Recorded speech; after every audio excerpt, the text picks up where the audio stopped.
Así que le voy a pedir por favor que vaya en su Biblia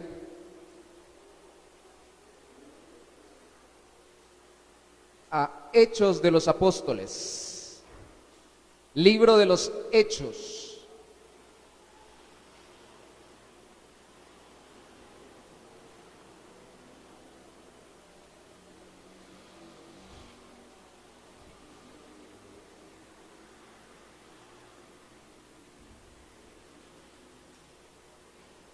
Hechos de los Apóstoles, capítulo 17, versículo 16 y siguientes. Hechos 17, 16.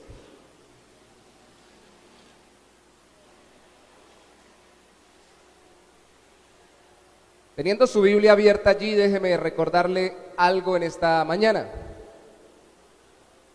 Estamos en una serie de enseñanzas sobre el Evangelio. La semana pasada vimos los 4 puntos o temas principales que presentamos en el Evangelio desde una parábola: Dios, el ser humano, Cristo y la conversión, que consiste en arrepentimiento y fe. Hoy, aunque inevitablemente toquemos todos los puntos, porque así es la palabra cuando presenta el Evangelio, vamos a enfatizar en uno, en Dios. La siguiente semana enfatizaremos en el ser humano, según el Evangelio. La siguiente semana sobre Jesús, según el Evangelio. Y la última en la conversión, según el Evangelio. Teniendo esto en mente, permítame leer Hechos 17, usted allí en su Biblia abierta o encendida desde su dispositivo, habiendo retirado todos los distractores del dispositivo. Hechos 17, 16, puede ir conmigo leyendo hasta el final del capítulo. Dice: mientras Pablo los esperaba en Atenas, su espíritu se enardecía, viendo la ciudad entregada a la idolatría. Así que discutía en la sinagoga con los judíos y piadosos, y en la plaza cada día con los que concurrían. Y algunos filósofos de los epicúreos y de los estoicos disputaban con él, y unos decían: ¿qué querrá decir este palabrero? Y otros: parece que es predicador de nuevos dioses, porque les predicaba el evangelio de Jesús y de la resurrección. Y tomándole, le trajeron al Areópago, diciendo: ¿podremos saber qué es esta nueva enseñanza de que hablas? Pues traes a nuestros oídos cosas extrañas. Queremos pues saber qué quiere decir esto, porque todos los atenienses y los extranjeros residentes allí en ninguna otra cosa se interesan sino en decir o en oír algo nuevo. Entonces Pablo, puesto en pie en medio del Areópago, dijo: varones atenienses, en todo observo que sois muy religiosos, porque pasando y mirando vuestros santuarios, hallé también en un altar en el cual estaba esta inscripción: al Dios no conocido.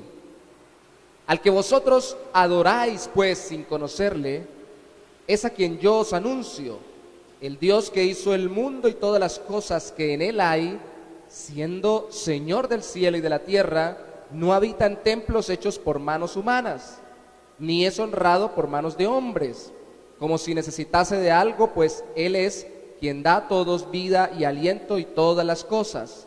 Y de una sangre ha hecho todo el linaje de los hombres, para que habiten sobre toda la faz de la tierra, y les ha prefijado el orden de los tiempos y los límites de su habitación, para que busquen a Dios, si en alguna manera palpando puedan hallarle, aunque ciertamente no está lejos de cada uno de nosotros, porque en Él vivimos y nos movemos y somos, como algunos de vuestros propios poetas también han dicho, porque linaje suyo somos. Siendo pues linaje de Dios, no debemos pensar que la divinidad sea semejante a oro o plata, o piedra, escultura de arte y de imaginación de hombres. Pero Dios, habiendo pasado por alto los tiempos de esta ignorancia, ahora manda a todos los hombres en todo lugar que se arrepientan, por cuanto ha establecido un día en el cual juzgará al mundo con justicia por aquel varón a quien designó, dando fe a todos con haberle levantado de los muertos. Pero cuando oyeron lo de la resurrección de los muertos, unos se burlaban y otros decían: ya te oiremos acerca de esto otra vez. Y así Pablo salió de en medio de ellos, mas algunos, resalte eso en su mente, creyeron juntándose con él, entre los cuales estaba Dionisio el Areópagita, una mujer llamada Dámaris y otros con ellos. ¿Qué tal si oramos un momento más al Señor? Rey, te damos gracias. Tú eres Dios. Como dijo el salmista, tú eres Dios y no nosotros. Tú nos hiciste y no nosotros a nosotros mismos. Pueblos tuyos somos y ovejas de tu prado. Definitivamente, Señor, nuestra limitación es tan grande, es tal que humanamente hablando necesitamos tu revelación, porque humanamente hablando no podemos ni siquiera llegar a lo más pequeño de quién eres tú por nuestras propias fuerzas.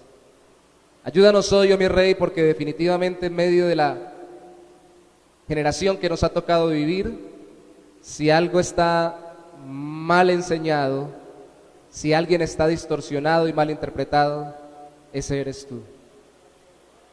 Permítenos hoy verte como tú mismo eres y como te presentas en el Evangelio y en toda tu palabra, en el nombre de Jesús. Amén y amén. Un predicador muy conocido en el mundo bautista dijo que alguna vez estuvo en una iglesia predicando sobre los atributos de Dios conforme a la Biblia. ¿Cuáles son las características del Dios según la palabra de Dios? Dice que en medio de su enseñanza en una iglesia se levantó una persona, una mujer, y le dijo: ese Dios que usted enseña no es mi Dios. Ese no es mi Dios. Y él le dijo: tiene toda la razón, ese no es su Dios. Usted tiene otro Dios. Y le estaba hablando a una persona que estaba en una iglesia cristiana, que tal vez tenía tiempo congregándose o siendo miembro de la iglesia, pero su concepto de Dios estaba lejos de lo que Dios mismo había revelado de él en su palabra. En esta serie estamos impulsándonos a ver claramente el Evangelio y a presentarlo claramente a otros. Y tenemos que recordar que al evangelizar hay que entender que presentamos a un Dios en el que no solo se niegan a creer los que se llaman ateos, sino que también se niegan a creer en Él los que dicen creer en Él, pero creen en Él según sus propios criterios contrarios a la Biblia. De tal forma de que yo puedo ser un ateo profesante, decir que no creo en Dios, o un ateo práctico, decir que creo en Dios y no creer en Él porque no quiero verlo como Él se muestra. No quiero recibirlo como Él se manifiesta y no quiero relacionarme con Él como Él quiere relacionarse conmigo. Grábese esto en su corazón: no solo existen ateos profesantes, dicen ser ateos, sino también existen ateos prácticos. Y esto segundo es más común, incluso en medio de las religiones que se llamen o que se consideren como que verdaderamente buscan a Dios. ¿Por qué sucede esto? Porque definitivamente el ser humano, y eso lo veremos la semana entrante, está afectado por el pecado desde Adán y Eva. ¿Cómo Pablo aborda este tema? Solamente veremos 4 cosas en este discurso y voy a tratar de sintetizarlas porque el discurso es largo, pero lo leímos completo para que usted lo profundice luego en su casa. Lo primero es que Dios es presentado por Pablo como no creado o como distinto a la creación. Lo segundo lo presenta directamente como el creador. Lo tercero como misericordioso y por último como justo. Primero como un Dios no creado. En Hechos capítulo 17, en el versículo 18,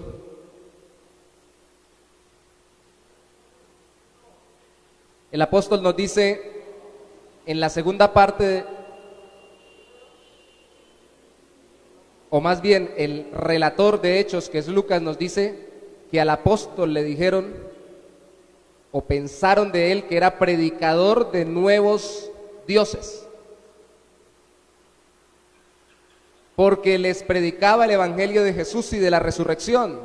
Y mi tentación cuando leí esto fue pensar, bueno, ¿será que estaban pensando que Jesús era un dios y el otro era el dios de la resurrección? Algo así como el dios mitológico llamado Fénix, que es el ave fénix que se levanta de las cenizas de las mitologías paganas. Y realmente lo que está queriéndonos decir aquí el relator es que a Jesús lo veían relacionado con la resurrección y para ellos era nuevo el que le presentaran a un Dios como el del Antiguo Testamento, porque no estaba hablando a judíos, sino a personas que no creían en el Antiguo Testamento. Y más nuevo era que le dijeran que en Jesús había algo especial, como si fuera otro Dios. Ellos eran coleccionistas de dioses. De hecho, en el versículo 16 nos dice que Pablo, versículo 16, mientras los esperaba a Timoteo y a Silas en Atenas, su espíritu se enardecía viendo la ciudad entregada a la idolatría. Literalmente quiere decir que la ciudad estaba cubierta de idolatría en el original. Dijo un escritor antiguo que en esa época era tal la cantidad de imágenes representando a determinados dioses paganos que llegaron a decir que en Grecia era más fácil encontrar un ídolo o una estatua de un dios que encontrar un griego.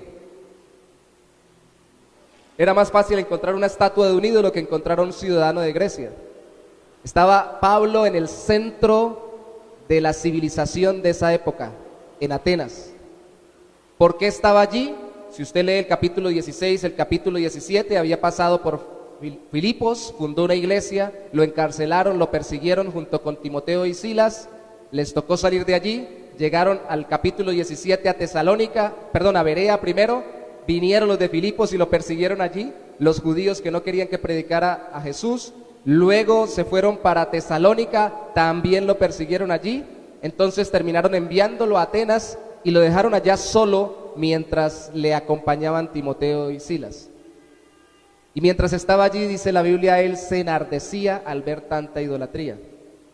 Algunas versiones modernas, por querer explicar, disminuyen la intensidad de las expresiones originales. Algunas versiones dicen se entristecía. Otras versiones dicen se llenó de dolor.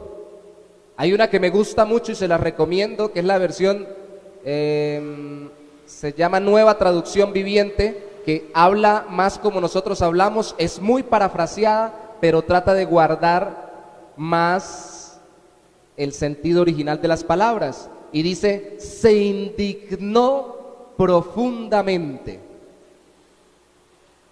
O sea, no es que medio se puso triste o le dolió, sino que de verdad se llenó de indignación o ira santa al ver cómo las personas iban en pos de cosas en vez de servir a Dios. ¿Cuál es el problema? Pablo era un hombre salido de sus cabales. Usted leyó conmigo el discurso y se dio cuenta que fue muy prudente, que fue muy sabio, que fue muy elegante, que fue muy buena persona con ellos y les habló de una forma muy, muy cordial. Él no se dejó llevar y dijo, como ustedes están llenos de ídolos, todos se van a ir para el infierno, ni nada por el estilo. Yo recuerdo un amigo cuando estábamos en Cúcuta, para que ustedes tengan una ilustración de cómo a veces interpretamos no solamente mal la Biblia, sino aplicamos mal lo que entendemos de la Biblia, que él iba, me acuerdo tanto que en esa época hacíamos coreografías o hacían coreografías con unas banderas en la iglesia para ciertas cosas.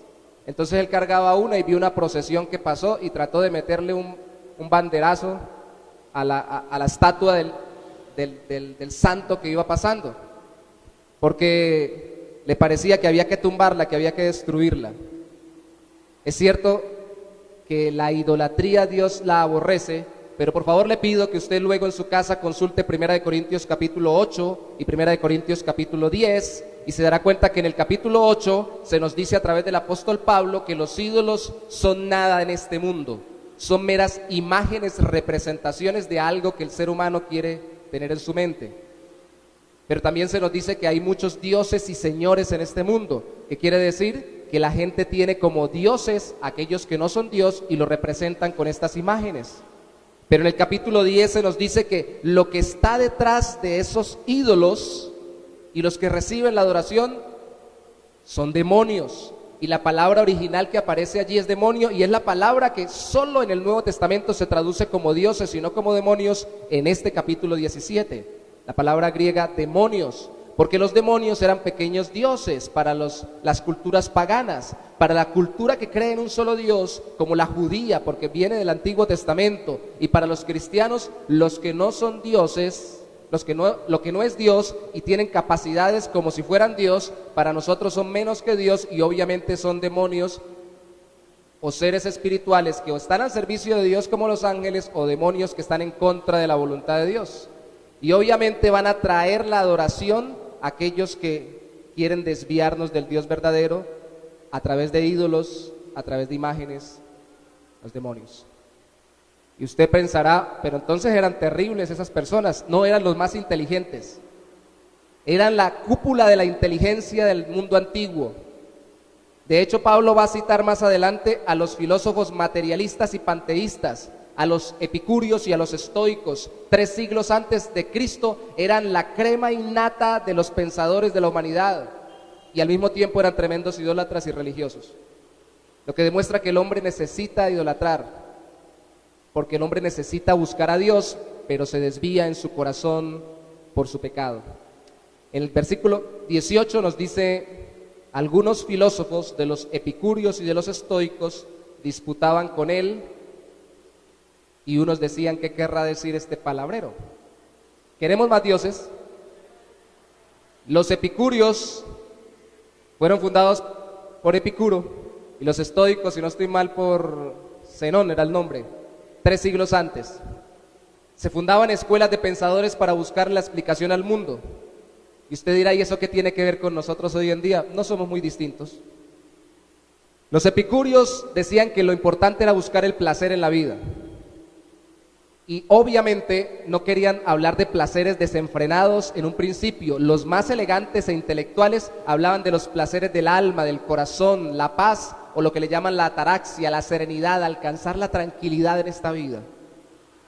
Entonces hay que buscar todo lo que nos produce placer más internamente. Pero la mayoría de la gente se desviaba por el placer físico, que también lo incluían dentro de ello, y terminaban buscando todos los desenfrenos y libertinajes que pudieran. ¿Cómo estamos hoy en día nosotros? ¿Se parece o no se parece? O sea que su Dios era el placer, lo momentáneo, lo de este mundo. Y los estoicos, que terminó llamándosele estoica a una persona que se sacrifica, eso es estoico lo que hizo. Los estoicos se llamaron así por una palabra griega que significaba una columna, si no estoy mal, donde se reunían, donde empezaron todo. Pero los estoicos lo que enseñaban era que se alcanzaba la ataraxia, la serenidad, la paz del corazón por medio del negarse a los placeres, todo lo contrario de los epicúreos. ¿Y cuál era el problema con eso, pastor? Si eso se parece más a lo que hacen los cristianos, que hablan de que hay que negarnos a nosotros mismos. El problema era que llegaban a ser idólatras de su propio estoicismo, es decir, de su propio sacrificio, y por sus propias fuerzas se volvían orgullosos, egocéntricos, porque ellos alcanzaban, según pensaban, ciertos niveles de entrega ética y moral, y se volvieron legalistas, religiosos o moralistas. Como yo no robo, como yo no mato, como yo no le hago nada mal a nadie, yo no soy como esa gente de allá. dirían hoy en día. Y eran panteístas. ¿Por qué eran panteístas? En un principio, sobre todo, porque creían en un Dios, pero en un espíritu que está en todos lados. Dios está en todo, Dios está en todo lugar. En el niño que pasa, en el ave que vuela, en el aire que respiro. ¿No han escuchado esas canciones? Se parece a lo que vivimos hoy en día. Entonces querían pensar que Dios está en todo sin diferenciarlo de todo y confundiéndolo con todo, de tal forma de que ellos terminaban por sí mismos produciendo una vida perfecta y se volvían orgullosos porque estaban en armonía con un espíritu divino que está en todas las cosas. Algo que se parece mucho a la nueva era, al cristicismo. Miren, aquí hay varios hermanos venezolanos. Yo recuerdo el día que me senté a escuchar, de varios días que me senté a escuchar allá en Venezuela a Hugo Chávez Frías, y una de las cosas que más me llamó la atención era que citaba la Biblia, mal citada, pero la citaba, mal interpretada muchas veces, pero la interpretaba. Y en un momento determinado habló de eso, porque está en el espíritu de la montaña, y hablaba de los espíritus del bosque y del espíritu del agua, lo mismo que hablan todas las culturas en todo lugar, y terminan confundiendo a Dios con su creación. Dios no es creado, Dios no es su creación, y estas filosofías terminan confundiéndonos, oponiéndonos a Dios, a nosotros como Dios, o a su creación como Dios. Hay culturas tan panteístas en la India, por ejemplo, que dicen que usted no puede hablar muy duro, porque como Dios va en el aire, de pronto lo golpea. Y yo sería el más pecador porque yo hablo muy duro. Ya acaban de escuchar el micrófono. Golpeando el aire. Formas de ver a Dios. Dios es en nuestra imaginación. Así la tendencia sea la innovación religiosa, Dios no es como la gente lo piensa. Mira el capítulo 17, el versículo 23. Perdón, el 21. Porque todos los atenienses y los extranjeros residentes allí en ninguna otra cosa se interesan, sino en decir o en hacer algo nuevo. Y ojo con esto, que esto puede estar impregnándose en las iglesias cristianas. ¿Qué hay de nuevo con Dios? ¿Qué me va a presentar a usted de Dios que yo no sabía? Puede ser que yo aprenda algo de Dios que yo no sabía, pero yo no puedo hacer que Dios sea distinto hoy a como era y a como será. Yo sí voy a aprender algo nuevo de Dios, pero lamentablemente ese espíritu de innovación nos da una gula por conocer cosas nuevas y querer transformar a Dios o la forma como Dios se relaciona con nosotros a cada momento, porque a mí me gusta que las cosas cambien. Una de las personas con la que he trabajado yo en el mundo secular me decía un día, es que hay que vivir innovando, porque si no nos volvemos esclavos de la rutina. Y yo le decía, tiene toda la razón. Hay que innovar en el mundo porque nos volvemos esclavos de las rutinas, de las cosas que hacemos. Pero ojo si nos volvemos esclavos de la innovación, que nos parece que si no hay nada nuevo, entonces no vale la pena seguirlo. Es por eso que, por ejemplo, hay personas que dicen, ya no hay nada nuevo en esta relación, mejor la abandono, y se separan. Ya no hay nada nuevo en esta iglesia, por ejemplo, los creyentes, entonces me voy y se parten. Ya no hay nada nuevo en este mundo y se suicidan. Yo no veo nada que me entretenga, y estamos viviendo en una era donde más se nos está enseñando que debemos ver cosas nuevas, nos deben bombardear por las redes sociales. Tiene que ser algo que nos impacte, que nos llame la atención, que nos distraiga, que nos haga abrir las pupilas grandemente. Venir a la iglesia es complejo, y les bendigo en el Señor por hacerlo, pero como siempre lo he dicho, porque es más atractivo para nosotros hoy con las innovaciones tecnológicas y las innovaciones que se presentan a través de la tecnología. Es más fácil ver un culto por internet. Se hace más entretenido ver un video corto que escuchar una enseñanza, una predicación. Y ojo con esto, se hace mucho más entretenido escuchar un videoclip sobre Dios o un meme o leer algo sobre Dios que leer un libro completo de la Biblia. Porque queremos todo de formas distintas, que nos atropellen con innovaciones. A este mundo vino el Señor, y a estas personas les predicó Pablo, no a religiosos judíos, en este caso, como en el capítulo 14, si no recuerdo mal, en Licaonia, le predicó a personas que no creían en el Dios del Antiguo Testamento, y que se parecen cada día más a nosotros hoy en día, a la generación que vivimos. ¿Qué les predicó? Sencillo. ¿Por dónde empezó? Diciéndoles que Dios es el creador. El versículo 24 dice: el Dios que hizo el mundo y todas las cosas que en él hay, siendo Señor del cielo y de la tierra, no habita en templos hechos por manos humanas. Pero antes de eso les dijo que él les venía a predicar en el versículo 23, al Dios no conocido. Al Dios no conocido. ¿Qué significa el Dios no conocido? Significa que ellos no tenían la menor idea de quién era Dios, pero sin embargo, como querían tener cultos a todos los dioses, colocaron una estatua para que se le pudiera adorar a un Dios que se le saliera de su inventario. Eso es como dirían en nuestra tierra o en nuestra cultura, rezarle a Dios y al diablo. Es decir, querer pegarle a todos los dioses y por si acaso hay alguno que no conozco, le pongo una estatua. El gran desconocido para nuestra humanidad es el Dios de la Biblia. Es un Dios que hizo, el único Dios que hizo el mundo y todas las cosas que en ellos hay. Por ello, de acuerdo al versículo mismo 24, es soberano, que quiere decir Señor del cielo y de la tierra. Dios no puede gobernar si no creó todo. Mis hermanos, por favor, pensémoslo muy bien. ¿Por dónde nos están rebatiendo los cristianos? Nos están rebatiendo, por ejemplo, por el Génesis. Nos están diciendo que Dios no creó las cosas. Llevamos ya años en nuestra generación diciéndonos que venimos o descendemos de una evolución darwiniana.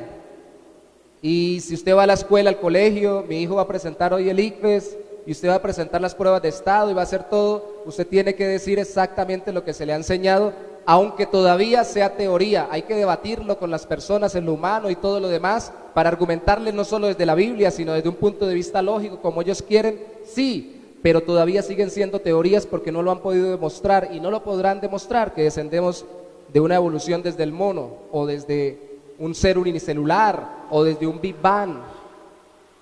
Pero se nos ha venido diciendo tanto y se nos ha repetido tanto y se nos repite tanto en la escuela, en el colegio y especialmente en las universidades, que cuando se nos va a hablar de la Biblia, pues nosotros entramos en shock, porque lo que me enseñaron en la escuela dominical de que Dios había creado los cielos y la tierra no concuerda con lo que yo he aprendido en el colegio, en la escuela y en la universidad. Y si ya de por sí Cristo mismo, que es el Salvador, habló por ejemplo de Adán y Eva en la palabra, citó a Noé, que viene en el Génesis, además citó a Abraham, que también está dentro del Génesis, y habló de ciertas obras milagrosas, como un diluvio que fue una catástrofe, pero obrada milagrosamente por Dios. Entonces, si eso que Dios dice allí, que Cristo dice allí en la Biblia, no es cierto, entonces ¿cómo voy a creer? Y yo no lo digo porque estoy en una iglesia cristiana o porque estoy queriendo creer en Dios, pero empiezan a haber grietas en mi fe. Y como no es creador, entonces yo no tengo por qué rendirle tanta obediencia. No puede ser Señor del cielo y de la tierra, no puede gobernar tanto como quisiera, o por lo menos puedo quitármele un poquito de su soberanía. Y además es incontenible, no se puede detener en un templo, ni se puede detener en una religión.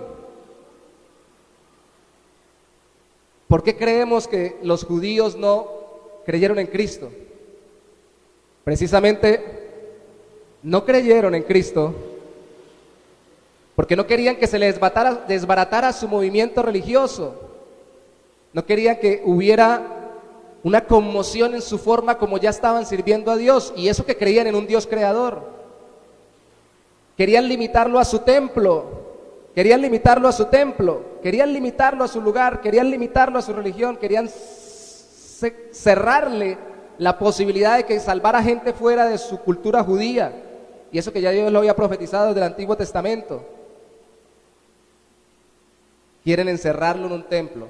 Por eso no podemos decir que solamente Dios pueda ser predicado y el Evangelio pueda ser predicado desde una sola denominación o una sola iglesia.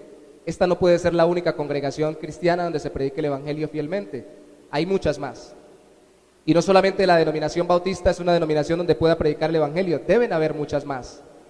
Habrán unas que sean más fieles y otras menos fieles, y ninguna va a ser perfecta, pero todas, si predican a Cristo como el Salvador y al Dios de la Biblia, conforme Él se presenta, para que se salve al hombre de su pecado, son congregaciones conforme a la voluntad de Dios.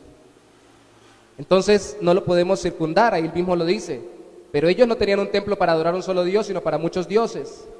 Y sus estatuas, lo leímos, no eran estatuas, en uno de los versículos lo dice, simplemente cosas ahí puestas, sino que eran obras de arte, eran hermosuras, pero no eran Dios. Dios es el creador, por eso es soberano, es incontenible, sostiene todo, da vida. Versículo 25 dice que Él no es honrado por manos de hombres, sino que Él es el que da a todos vida y aliento a todas las cosas, y da todas las cosas. Él es el que le dio vida a usted, mis hermanos y mis hermanas. Nosotros queremos que la gente se arrepienta de sus pecados delante de un Dios, pero si la gente ni siquiera cree que Dios le dio vida, tenemos que decirle: Dios es el que le dio la vida, usted se la debe a Él y le debe obediencia. Y además es omnipresente sin dejar de ser diferente. Está en todo lugar, porque lo leímos: en Él somos, en Él vivimos, nos movemos y somos. Está en todo lugar, nos rodea. Pero al mismo tiempo que estamos en Él, no somos Él. Pablo aprovecha a un poeta de la época para decir que el poeta dice: somos linaje suyo, pero Pablo está queriéndoles decir, no como ustedes lo piensan, que somos como semidioses, sino que precisamente si ustedes se creen que son como semidioses, ¿cómo van a representar las cosas de Dios o los dioses que ustedes tienen con cosas creadas? Y el Dios verdadero, que es el creador, que no puede ser contenido en un templo ni en una estatua, menos puede representarse con algo creado. Él está en todo lugar, pero no es todo lo que nosotros vemos. Eso es algo que nos sale de la comprensión, pero es verdad en la Biblia. Dios está conmigo, pero yo no soy Dios. Dios está conmigo cuando estoy en lo más terrible, en la situación más tremenda, en el lugar más conflictivo, con las cosas más tremendas, pero tampoco Él es esas cosas. Dios me muestra su amor a través de las circunstancias buenas, pero las circunstancias son creadas por Él, dirigidas por Él, pero al fin y al cabo las personas que están en esas circunstancias no son Dios. Es por eso que nosotros tendemos a fijar la mirada en las cosas y no en Dios, y a idolatrar, ojo con esto, no solo estatuas, sino personas. Es muy importante que recordemos que Dios no es como las estatuas. Por favor, lea en la Biblia, en su casa, Salmo 115 y Salmo 135, y se dará cuenta que allí habla de los ídolos, que tienen ojos y no ven, tienen boca y no hablan, manos tienen y no palpan. ¿Por qué dice eso la Biblia? Porque nos está diciendo que no tienen vida y Dios sí está vivo. Amén. Él es no creado, Él es creador, Él es misericordioso. Entonces Él podría hacer lo que quisiera con su creación, Él es el dueño. Y nos creó también a nosotros. De hecho, en versículo 30, por favor. En el versículo 30 dice que Él ha decidido. Pero Dios, a pesar de toda la idolatría con esculturas de arte y de imaginaciones de hombres, que dice en el versículo 29, en el 30 dice: pero Dios, habiendo pasado por altos los tiempos de esta ignorancia, ahora manda a todos los hombres en todo lugar que se arrepientan.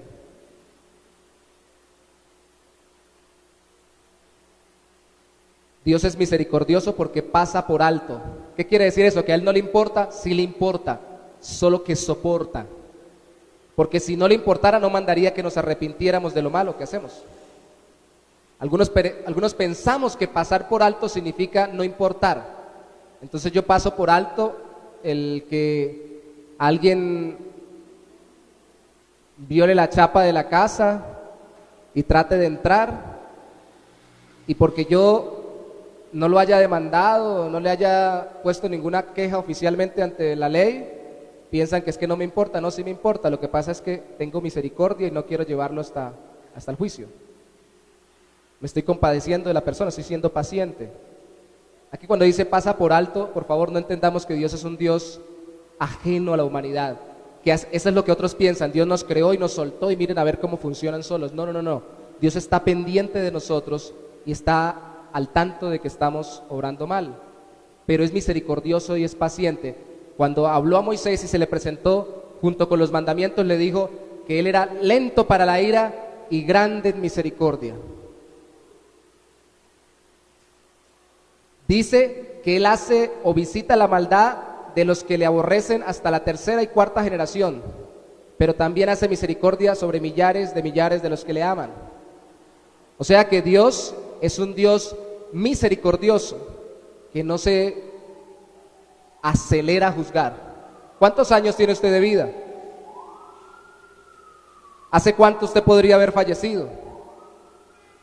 Lo veremos la semana entrante más a profundidad. ¿Por qué Adán vivió tantos años? Si la paga del pecado es la muerte, ¿por qué no murió de una vez? Porque Dios es misericordioso y pasa por alto, extiende el tiempo, es paciente. Pedro lo escribe de esta forma, dice que no es que Él retarde sus promesas como algunos las tienen por tardanza de regresar Cristo para juzgar al mundo, sino que Él es paciente esperando que se arrepientan. Por eso en su paciencia no solamente nos soporta a una humanidad que ahí le llama ignorante, es decir, que ha pecado en su ignorancia, porque siendo culpable del pecado de colocarse otros ídolos, ha ignorado deliberadamente que detrás de la creación hay un creador, sino que también manda a que se arrepientan, a que piensen en un Dios detrás de toda la creación. Entonces es un Dios también justo, Hechos 17:31. Por cuanto ha establecido un día en el cual juzgará al mundo con justicia por aquel varón a quien designó, dando fe a todos con haberle levantado de los muertos. Miren, hermanos, si yo hubiera sido Pablo, hubiera sido más discreto, menos directo. Y eso que aquí se ve que él fue muy sutil, citó hasta los poetas de la época, les habló reverentemente, los llamó muy religiosos, y no era para hablarles irónicamente, era para reconocerles el hecho de que tenían ciertas prácticas que se veían como muy buenas. Pero de todas formas fue directo. Y lo que nos registra aquí Lucas es que rápidamente les habló de que Dios no solamente había creado todo, era misericordioso, sino que también vendría a juzgar a través del regreso de Cristo. Cuando estamos presentando el Evangelio, a veces le hablamos a las personas y le decimos, Dios es bueno, Dios es misericordioso. Entonces la gente, sí, Diosito es bueno. Y fíjese que a veces lo decimos así en nuestra cultura colombiana, Diosito, y lo ponemos chiquito, el Diosito que me cabe en mi mano, el que me colabora para todo. Diosito es bueno conmigo, mire que me ha dado vida, me ha dado un trabajo, me ha dado cariño, me ha dado familia, me ha dado esto, me ha dado aquello, me ha dado capacidades mentales, tengo algo de salud, no estoy tan enfermo, Diosito es bueno, bueno, bueno. Y hacen alusión a la misericordia de Dios que nos sostiene, así estemos lejos de Él y no nos arrepintamos de nuestros pecados. Pero entonces es cuando debemos recordar a las personas, pero Dios como es bueno, no solo es misericordioso, sino también es justo, porque el ser que es más bueno debe aborrecer lo que es malo y debe castigarlo o juzgarlo según su bondad. Si Dios es santo, me muestra mi pecado; si Dios es bueno, me muestra mi maldad, y debe juzgar mi maldad. Entonces, esto me dice que Él ha definido un día cuando su paciencia o su pasar por alto a la humanidad terminará. Y eso pasará con la humanidad en general, pero con cada uno en particular. ¿Cuándo sucede? ¿Cuándo llega el día en que ya se terminó la paciencia de Dios con cada persona? El día que fallece, ¿cierto? Hasta ese día, dice la Biblia, como está establecido, que el hombre muera una sola vez y después de esto, el juicio. Pero es que si usted habla de juicio, la gente se va a poner como incómoda,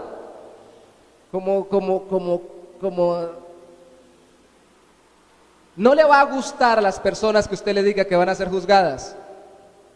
No, y es que a mí tampoco me gustó, ni me sigue gustando el saber que yo soy condenado si no es por Cristo.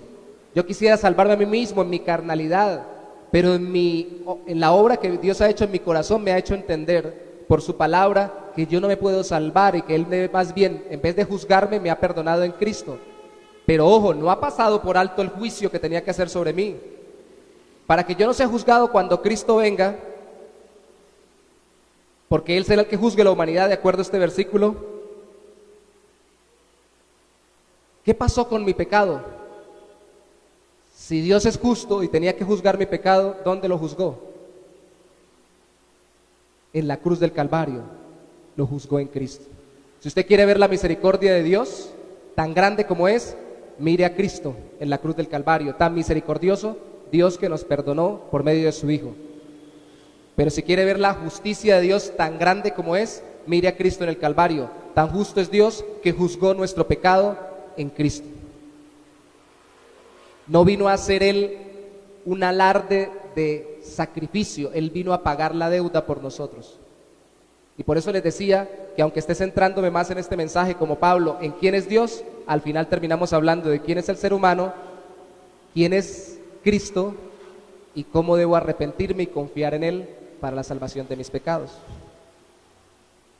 Al final, un Dios que no es un creador, no tiene poder ni soberanía para perdonar y resucitar. O sea, no me puede ni perdonar ni me puede resucitar al final. Si Dios no es el creador, no tiene el poder, no tiene la capacidad ni tiene la autoridad para hacerlo. Así yo me arrepiento y crea en Cristo resucitado como testimonio de la aceptación divina de su sacrificio por mi perdón. Unos se burlarán. Lea usted de nuevo en su casa los versículos finales de este capítulo 17. Unos se burlaron y le dijeron, ya te escucharemos sobre eso, porque les hablaron de la resurrección. Aquí no lo dice el texto, hermanos. Antes de terminar, piense un poco conmigo, ¿por qué creen ustedes que se burlaron de él cuando habló de la resurrección?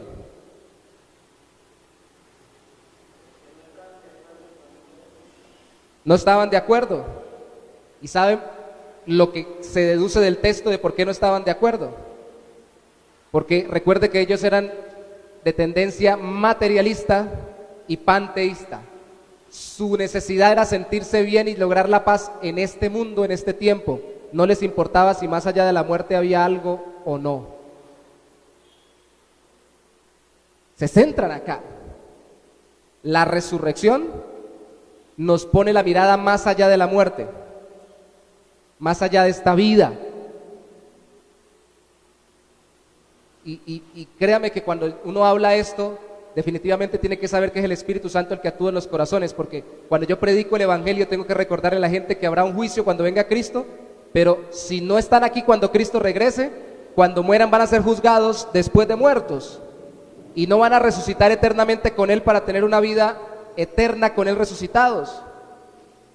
Pero a la gente no le interesa eso, a la persona le interesa el aquí y el ahora. Yo necesito sentirme bien ahorita, que me vaya bien en mi negocio hoy, que no tenga problemas con mi familia hoy, que no tenga enfermedades hoy, que las cosas que yo siento en mi corazón las pueda solucionar hoy.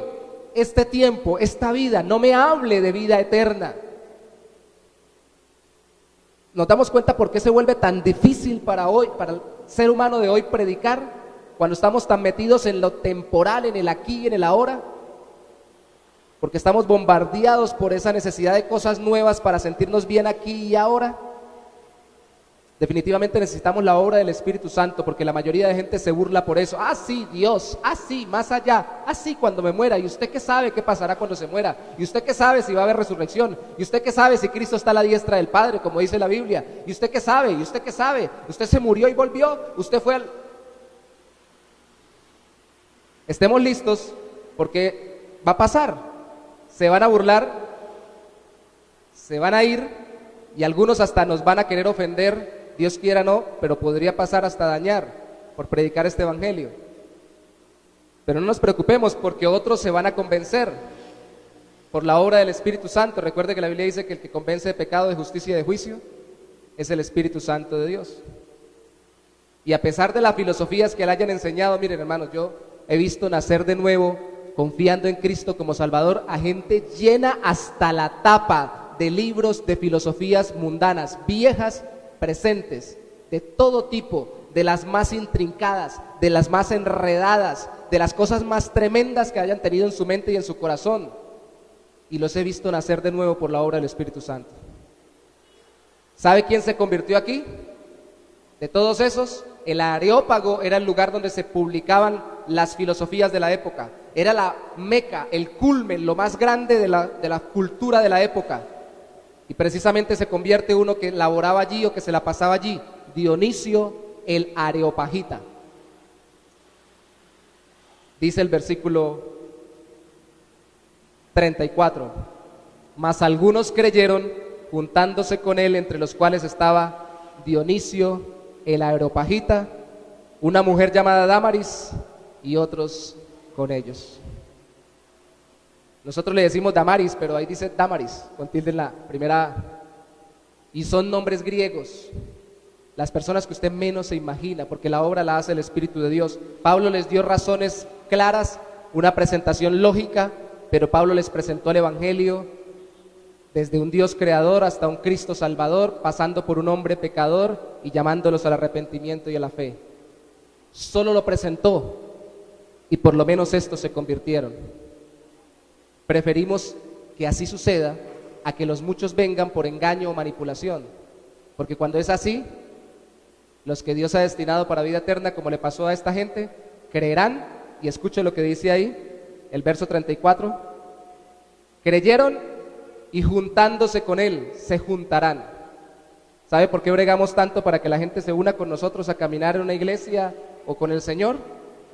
Porque no han creído y no se han convertido y tienen un Dios en su cabeza distinto. Tenemos que orar para que el Señor actúe y conozcan al Dios verdadero y lo amen tal como Él es y se rindan a Él tal como Él se presenta.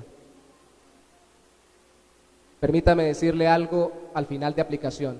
¿Usted quisiera que lo amaran como usted es, la persona que está a su lado, o como la persona se lo imagina?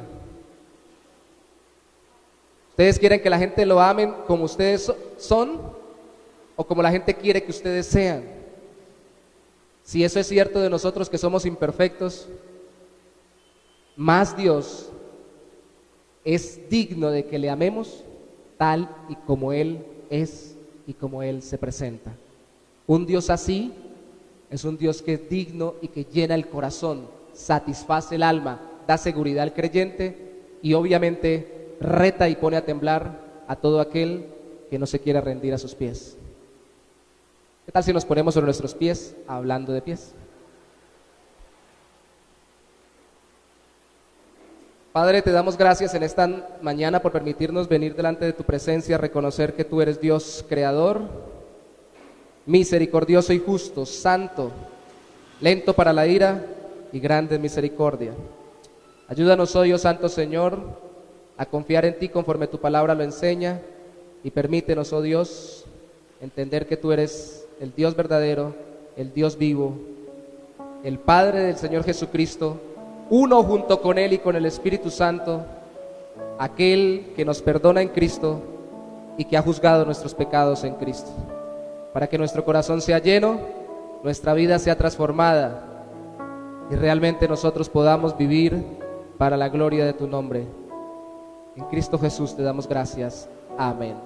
Antes de irse, recuerde que todos los domingos estamos a las 10 de la mañana, los miércoles a las 7 de la noche, por el lado de la puerta de la oficina estamos entrando para, como somos pocos y es de noche, para hacer el culto aquí adentro y también transmitirlo. Y por favor, por amor del Señor, presente a este Dios de la Biblia, apasionese con Él, enamórese de Él y preséntelo, lea su palabra y ore y dígale: Señor, quiero conocerte como tú te presentas. Amén.